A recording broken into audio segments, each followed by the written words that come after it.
नमस्कार, उत्तराखंड न्यूज में आपका बहुत बहुत स्वागत है। चलिए देखते हैं उत्तराखंड की 15 फटाफट बड़ी खबरों को। इससे पहले आप न्यूज को कहां से देख रहे हैं, कमेंट में बताना बिल्कुल न भूलें। सीएम धामी ने की चंपावत को आदर्श जिला बनाने के प्लान की समीक्षा, दिए तेजी से काम करने के निर्देश। मुख्यमंत्री पुष्कर सिंह धामी ने गुरुवार को सचिवालय में चंपावत को आदर्श जिला बनाने के लिए बनाई जा रही कार्य योजना और गतिमान कार्यों की समीक्षा की। मुख्यमंत्री ने कहा कि उत्तराखंड को आदर्श राज्य बनाने के लिए चंपावत को मॉडल जिले के रूप में लिया जा रहा है। चंपावत ऐसा जिला है जिसमें राज्य की भौगोलिक परिस्थितियों के हिसाब से मैदान, तराई, भावर और पर्वतीय क्षेत्र शामिल हैं। अब प्रदेश में भूजल का अंधाधुंध दोहन रोकेगी सरकार, बनेंगे नियम, विभाग ने तैयार किया ड्राफ्ट। प्रदेश सरकार भूजल का अंधाधुंध दोहन रोकेगी, इसके लिए कानूनी प्रावधान किए जा रहे हैं। सिंचाई विभाग को इनका नोडल बनाया गया है। विभागीय अधिकारियों का कहना है कि इसका ड्राफ्ट तैयार कर लिया गया है। विभागीय अधिकारियों ने कहा कि भूजल को लेकर एक्ट में बदलाव से भूजल की दृष्टि से गंभीर क्षेत्रों में आवश्यक कदम उठाई जाएंगी। केंद्रीय जल आयोग और IIT रुड़की के बीच हुआ MOU, जल संसाधन व शहरी बाढ़ प्रबंधन में करेंगे सहयोग। केंद्रीय जल आयोग और भारतीय प्रौद्योगिकी संस्थान रुड़की के बीच 2 महत्वपूर्ण समझौता ज्ञापनों पर हस्ताक्षर किए गए। इन ज्ञापनों का उद्देश्य जल संसाधन प्रबंधन और शहरी बाढ़ में महत्वपूर्ण चुनौतियों का समाधान करना है। BCCI कैंप में उत्तराखंड के 2 खिलाड़ियों ने बनाई जगह, दोनों हैं CAU के सदस्य।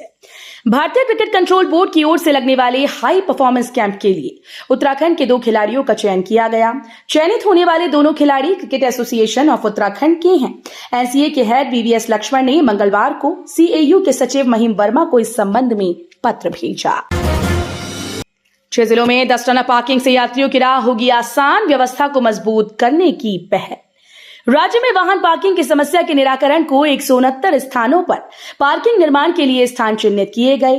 बताया कि इन परियोजनाओं में 57 स्थानों पर सरफेस पार्किंग, 93 में मल्टी लेवल कार पार्किंग, 9 में ऑटोमेटेड कार पार्किंग और 10 में टनल कार पार्किंग परियोजनाएं प्रस्तावित हैं।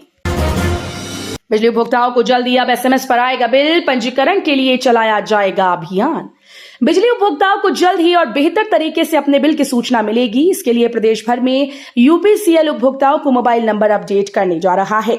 उधर ऊर्जा निगम ने मई महीने में 819 करोड़ का राजस्व लक्ष्य हासिल कर लिया है। देहरादून एयरपोर्ट पर शुरू हुई यात्रियों के लिए नई सुविधा, सीएम धामी ने की थी घोषणा और आरामदायक होगा सफर। 14 फरवरी को मुख्यमंत्री पुष्कर सिंह धामी ने 486 करोड़ की लागत से देहरादून हवाई अड्डे के टर्मिनल फेज 2 का लोकार्पण किया था, जिसमें इस टर्मिनल भवन में 4 यात्री बोटिंग ब्रिज की सुविधा देने की बात कही गई। देहरादून हवाई अड्डे पर यात्री बोटिंग ब्रिज की सुविधा गुरुवार से शुरू हो गई, जिससे यात्रियों को बेहद लाभ होगा। यूपी के उप मुख्यमंत्री ब्रजेश पाठक पहुंचे केदारनाथ बद्रीनाथ, परिवार संग दर्शन कर लिया आशीर्वाद। उत्तर प्रदेश के उप मुख्यमंत्री ब्रजेश पाठक ने आज गुरुवार को सपरिवार भगवान केदारनाथ बद्रीनाथ के दर्शन किए। उप मुख्यमंत्री पहले केदारनाथ धाम पहुंचे, जहां मंदिर समिति और तीर्थ पुरोहितों ने उप मुख्यमंत्री का स्वागत किया। राजस्थान की पूर्व CM वसुंधरा राजे पहुंची परमार, कहा श्री राम का चरित्र भारतीय संस्कृति का सार। और राजस्थान की पूर्व CM वसुंधरा राजे सिंधिया परमार्थ निकेतन पहुंची और 34 दिवसीय श्री राम कथा में हिस्सा लिया, जिसमें कथा व्यास संत मुरलीधर ने श्री हनुमान और सुरसा का प्रसंग सुनाया। अल्मोड़ा में जानलेवा हुई जंगल की आग, वन विभाग के 4 कर्मचारियों की जिंदा जलकर मौत, 4 झुलसे। अल्मोड़ा जिले के बिनसर सेंचुरी क्षेत्र के जंगलों में गुरुवार को भीषण आग लग गई। जंगल की इस आग में वन विभाग के 4 कर्मचारियों की जलकर मौत हुई, जबकि 4 लोग आग में झुलस गए। सरकार के पास गेहूं का पर्याप्त स्टॉक, आयात शुल्क में बदलाव की योजना नहीं। सरकार की ओर से आश्वस्त किया गया है कि घरेलू जरूरतों को पूरा करने और कीमतों को स्थिर रखने के लिए गेहूं समेत अन्य अनाजों का पर्याप्त भंडार है। जरूरत पड़ी तो बाजार में हस्तक्षेप के लिए भी सरकार तैयार है। सरकार ने यह भी स्पष्ट किया कि अभी उसका गेहूं की आयात शुल्क में बदलाव करने का कोई इरादा नहीं है। मंगलौर सीट पर बसपा ने दिवंगत विधायक के पुत्र को दिया टिकट, पार्टी ने किया जीत का दावा। मंगलौर सीट से बसपा ने टिकट को लेकर सस्पेंस खत्म कर दिया है। पार्टी की ओर से दिवंगत विधायक सरवत करीम अंसारी के पुत्र उबैदुर रहमान को टिकट देने पर आधिकारिक घोषणा कर दी गई।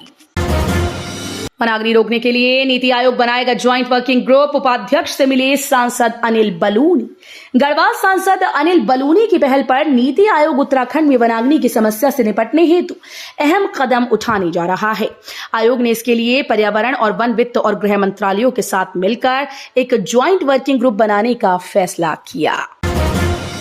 पदभार संभालते ही एक्शन मोड में दिखे रक्षा मंत्री राजनाथ सिंह। सभी सेनाओं के प्रमुख के साथ की बैठक।